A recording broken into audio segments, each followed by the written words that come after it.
Hello, welcome to the topic Behaviorist Theories of Learning by Skinner.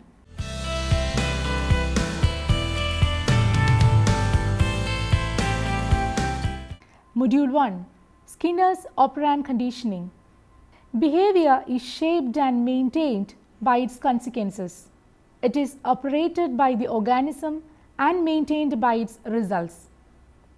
The most influential behaviorist, B.F. Skinner, demonstrated many uses of operant conditioning.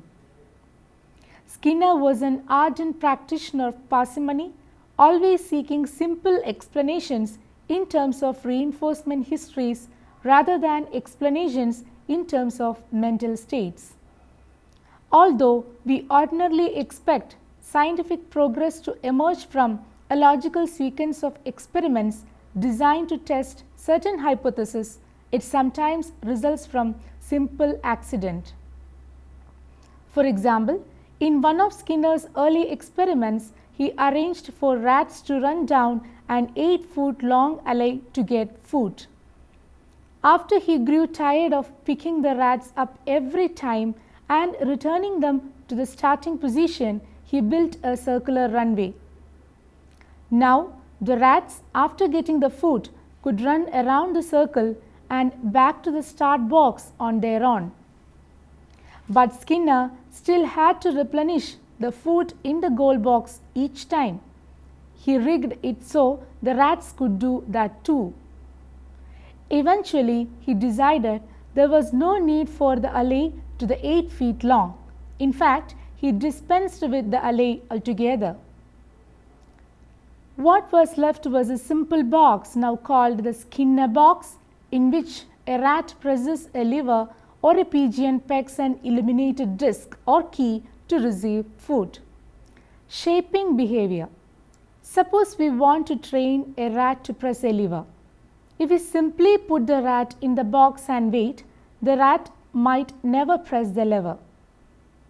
To avoid interminable waits, Skinner devised a powerful technique called shaping for establishing a new response by reinforcing successive approximations to it. To shape a rat to press a lever, we might begin by reinforcing the rat for standing up, a common behavior in rats. Before long, the rat has received several reinforcements and is beginning to stand up more frequently. Now we change the rules, giving food only when the rat stands up while facing in the general direction of the lever. Soon the rat spends much of its time standing up and facing the lever. It extinguishes its behavior of standing and facing any other direction because those responses are not reinforced. Now we provide reinforcement only when the rat stands in the part of the cage nearest the lever. Gradually, the rat moves closer and closer to the wall on which the lever is mounted. Then the rat must touch the lever and finally apply weight to it. Through a series of short, easy steps, the rat might progress from mere standing to actual lever pressing in a matter of minutes. Chaining behavior. To produce more complex sequence of behavior, psychologists use a procedure called chaining. Assume that you want to train an animal to go through a sequence of actions in a particular order. You want the animal to go through a wide sequence of actions and not to wait for a reinforcement after each one. You could chain the behaviors, reinforcing each one by the opportunity to make the next behavior. That is, first the animal learns the final behavior for some reinforcement, then it learns the next to last behavior which is reinforced by the opportunity to perform the final behavior, and so on. For example, a rat might first be placed on the top platform where it eats food. Then it is placed on the intermediate platform with a ladder in place to the top platform. It learns to climb the ladder. After it has done so repeatedly, it is placed on the intermediate platform, but the ladder is not present. The rat has to learn to pull a string to raise the ladder so that it can climb to the top platform. Finally, the rat is put on the bottom platform. It has to learn to climb the ladder to the intermediate platform, pull a string to raise the ladder, and then climb the ladder again. For each response in the chain, the reinforcement is the opportunity to engage in the next behavior until the final response in the chain leads to food. Humans learn to make chains of responses too. As an infant, you learn to eat with a fork and a spoon. Later, you learn to put your own food on the plate before eating. Eventually, you learn to plan a menu, go to the store, buy the ingredients, cook the meal, put it on the plate, and then eat it. Each behavior is reinforced by the opportunity to engage in the next behavior. To show how effective shaping and chaining can be, Skinner sometimes performed this demonstration. First, he trained a rat to go to the center of the cage. Then he trained it to do so only when he was playing a certain record. Then he trained it to wait for the record to start, go to the center of the cage, and sit up on its hind legs. Step by step, Skinner eventually trained the rat to wait for the record to start, move to the center of the cage, sit up on its hind legs, and then put its claws on a string next to a pole, pull the string to hoist a flag, and then salute the flag until the record had finished. Only then did it get its reinforcement. Needless to say, shows of patriotism are not part of a rat's natural repertoire of behaviors. It learns to go through the motions only by successive approximations. Operant. Skinner considers an operant as an act which constitutes an organism's doing something. For example, raising the head, walking about, pushing a lever, etc. Reinforcer and reinforcement. The concept of reinforcement is identical to the presentation of a reward. A reinforcer is a stimulus, the presentation or removal of which increases the probability of a response being repeated. Skinner recognizes two kinds of reinforcers, positive and negative. A positive reinforcer is any stimulus such as food, water, sexual contact, etc., the introduction or presentation of which increases the likelihood of a particular behavior. In the educational context, praise, grades, medals, and other prizes awarded to the students are examples of positive reinforcers. A negative reinforcer is any stimulus, the removal or withdrawal of which increases the likelihood of a particular behavior.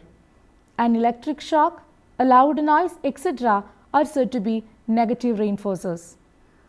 In the educational context, one example may be teachers saying to the students that whoever does drill work properly in the class would be exempted from homework.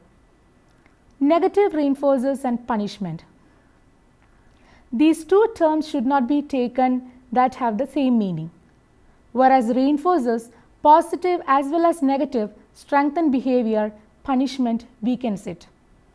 Punishment has consequences which are not reinforcing or do not strengthen behavior and aims at reducing behaviors by imposing unwelcome consequences. On the other hand, negative reinforcers strengthen desirable behavior by withdrawing unpleasant experiences. Here, it should be noted that for a measure to be called a punisher, it should invariably seek to reduce the frequency of a behavior by the imposition or introduction of unpleasant consequences.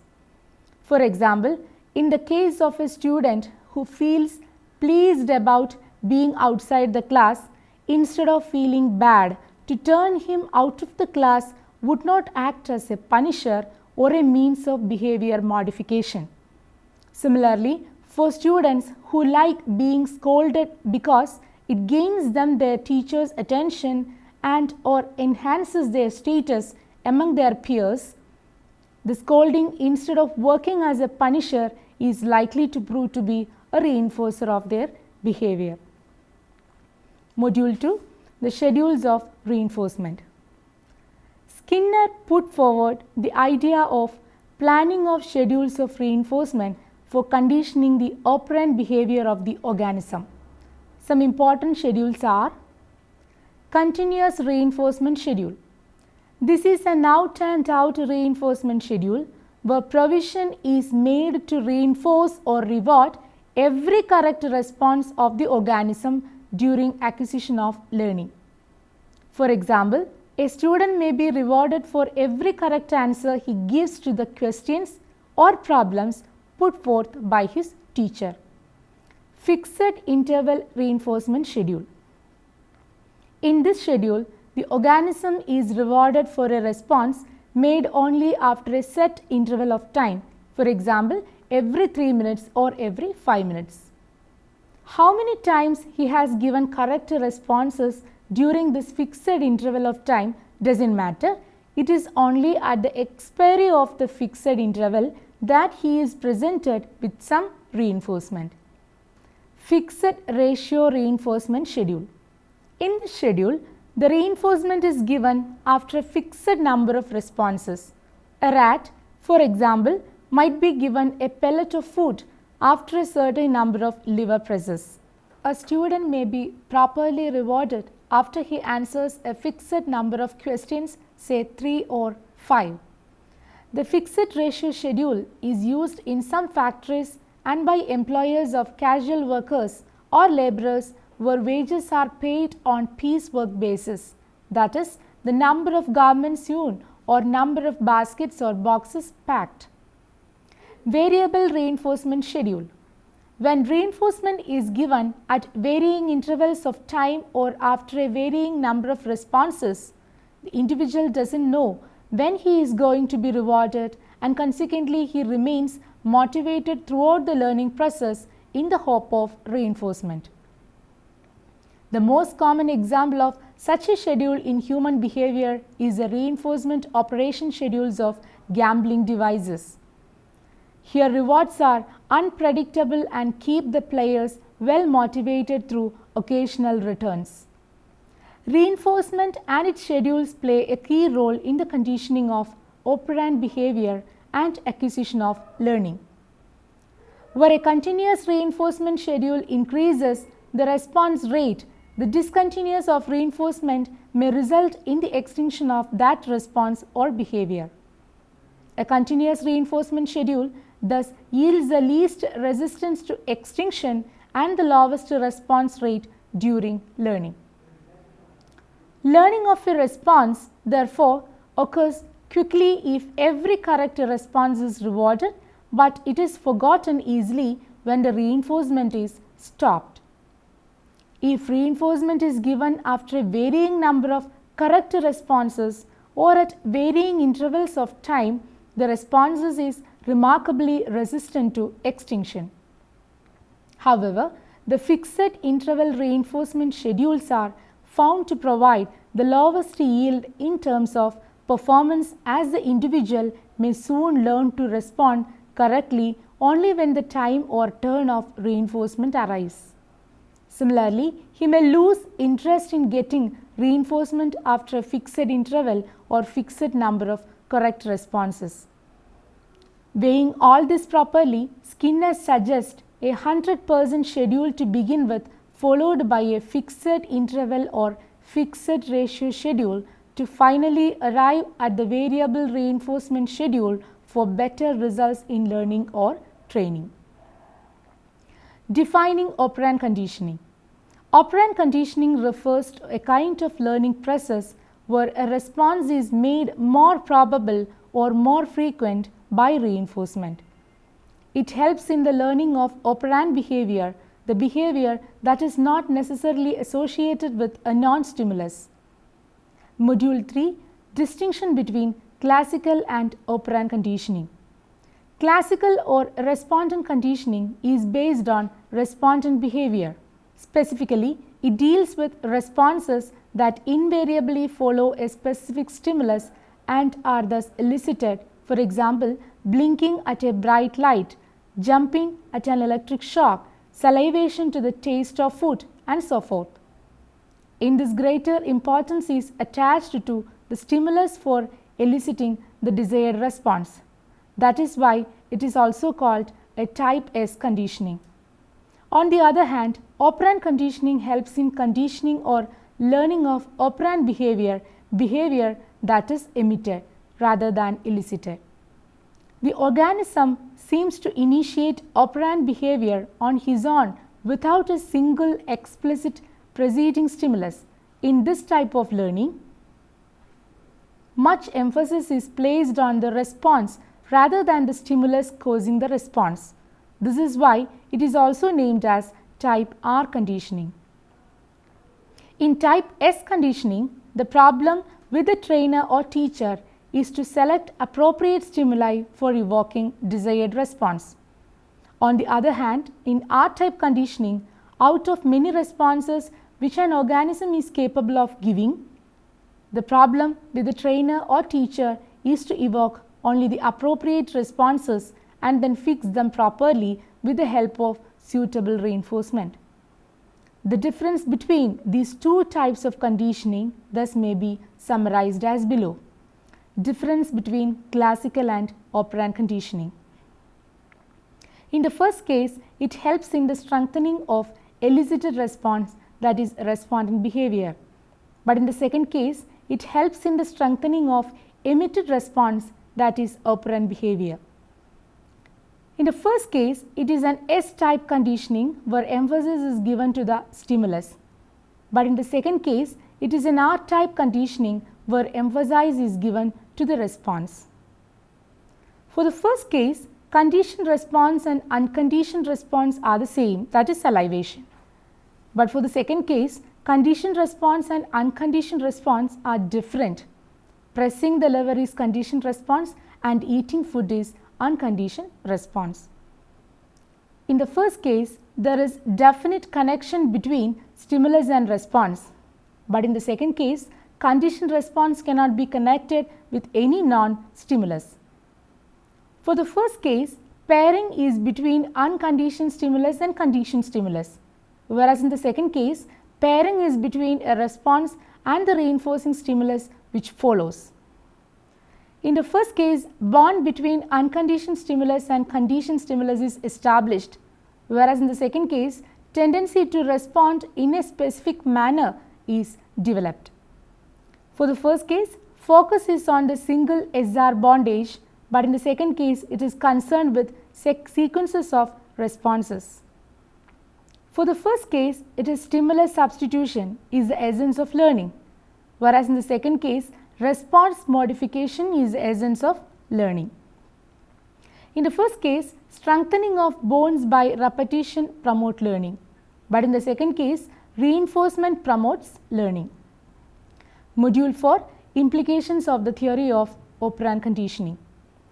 Theory of operant conditioning has revolutionized the field of training or learning by putting forward the following practical ideas and implications. A response or behavior is not necessarily dependent or contingent upon a specific non-stimulus. It is more correct to think that a behavior or response is dependent upon its consequences. Therefore, for training an organism to learn a particular behavior or response, it may be initiated to respond in such a way as to produce the reinforcing stimulus. The individual's behavior should get the reward and he should in turn act in such a way that he is rewarded again and so on. Therefore, the learning or training process and environment must be so designed as to create the minimum frustration and the maximum satisfaction in learners to provide him with proper reinforcement for the desired training or learning. The principle of operant conditioning may be successfully applied in behavior modification. We have to find something which is rewarding for the individual whose behavior we wish to modify, wait until the desired behavior occurs and immediately reward him when it does. When this is done, the frequency with which the desired response occurs goes up. When the behavior next occurs, it is again rewarded and the rate of response goes up even further. Proceeding in this manner, we can induce the individual to learn the desired behavior. When this is done, the frequency with which the desired response occurs goes up. When the behavior next occurs, it is again rewarded and the rate of response goes up even further.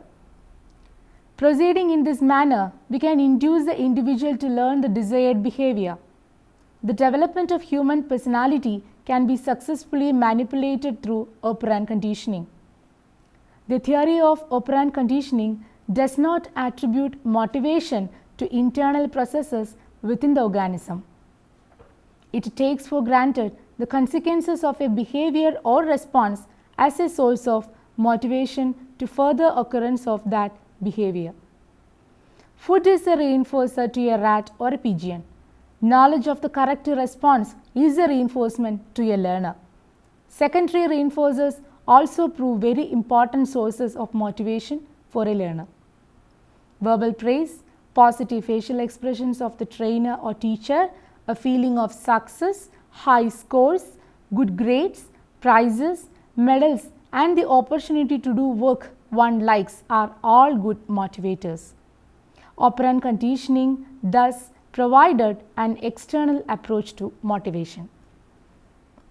Operant conditioning emphasizes the importance of schedules in the process of reinforcement of behavior. In trying to impart or teach a particular behavior, therefore, great care should be taken for the proper planning of the schedules of reinforcement. This theory advocated the avoidance of punishment for unlearning the undesirable behavior and for shaping the desirable behavior. Punishment proves ineffective in the long run. It appears that punishment simply suppresses behavior, and when the threat of punishment is removed, the rate with which the behavior occurs returns to its original level. Therefore, operant conditioning experiments suggested appropriate alternatives to punishment in the form of rewarding appropriate behavior and ignoring inappropriate behavior for its gradual extinction. In its most effective application, the theory of operant conditioning has contributed a lot to the development of teaching machines and programmed learning. The theory of operant conditioning has shown that learning proceeds most effectively if the learning material is so designed that it produces fewer chances for failure and more opportunities for success. The learner is given rapid feedback concerning the accuracy of his learning, and the learner is able to learn at his own pace. The principles originating from operant conditioning have revolutionized the training and learning programs. As a result, mechanical learning in the form of teaching machines and computer assisted instructions has taken root in place of usual classroom instruction. Let us summarize the main ideas we have discussed in this session before concluding the topic. This unit has given description of one of the major behaviorist theories, Skinner's operant conditioning. It includes Skinner's experiment, shaping and chaining of behavior, and reinforcement schedules. The unit also provides the details of the distinction between classical and operant conditioning and also the educational implications of operant conditioning. Now, you can try to answer the questions given here. Define operant conditioning. What is the difference between negative reinforcement and punishment? Explain various schedules of reinforcement.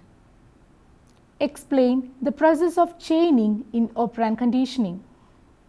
Explain the process of shaping behavior. Why does operant conditioning called R-type conditioning? Now you can go through these books for further reference. Hilgard Ari and Bower G.H. in the year 1975, Theories of Learning, 4th edition, New Jersey, Prentice Hall. Hulse, H.S., Dees, J. and Eggert H. in the year 1975, The Psychology of Learning, 4th edition, McGraw-Hill. Mangal S.K. in the year 2004, Advanced Educational Psychology, 2nd edition, New Delhi, Prentice Hall of India. Thank you for watching this program. We may meet again with another topic. Have a nice day.